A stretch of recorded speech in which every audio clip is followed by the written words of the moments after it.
వైద్య విద్య కోర్సుల్లో ప్రవేశం కోసం తలపెట్టిన జాతీయ అర్హత ప్రవేశ పరీక్ష నీట్ను అన్ని రాష్ట్రాలు అమలు చేసి తీరాల్సిందేనని సుప్రీంకోర్టు తేల్చి చెప్పింది. పరీక్షను 2 విడతల్లో నిర్వహించాలన్న కేంద్రం భారతీయ వైద్య మండలి ప్రతిపాదనకు సర్వోన్నత న్యాయస్థానం అంగీకరించింది. ఈ తీర్పునకు వ్యతిరేకంగా దాఖలైన పిటిషన్లపై ఏ హైకోర్టు జోక్యం చేసుకోజాలదని సుప్రీం స్పష్టం చేసింది.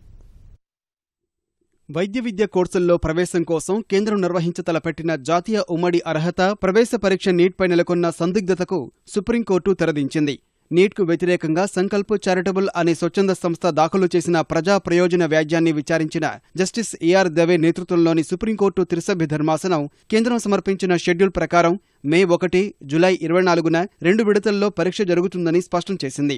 ఈ 2 పరీక్షల ఫలితాలు ఆగస్టు 17న వెలువడతాయని కోర్టు తెలిపింది. దేశంలోని అన్ని ప్రభుత్వ, ప్రైవేటు కళాశాలలు, విశ్వవిద్యాలయాలకు ఈ తీర్పు వర్తిస్తుందని కోర్టు స్పష్టం చేసింది. నీట్ పరీక్షకు అనుమతి ఇచ్చి వైద్య విద్య ప్రవేశాల్లో అవినీతిని నిర్మూలించాలన్న కేంద్ర ప్రయత్నాలకు సుప్రీంకోర్టు మార్గం సుగమం చేసిందని అదనపు సొలిసిటర్ జనరల్ పింకీ ఆనంద్ అన్నారు.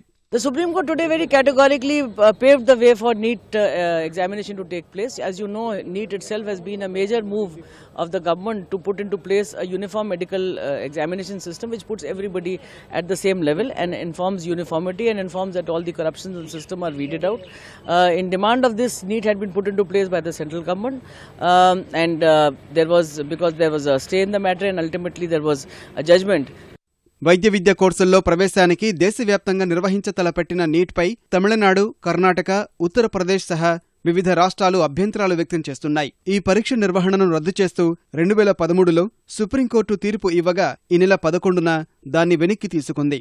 ప్రస్తుతం ఇచ్చిన తీర్పును సవాలు చేస్తూ దాఖలైన పిటిషన్లను తమ వద్దకే వస్తాయని తెలిపిన అత్యున్నత న్యాయస్థానం ఏ హైకోర్టు కూడా వాటి విషయంలో జోక్యం చేసుకోజాలదని తెలిపింది.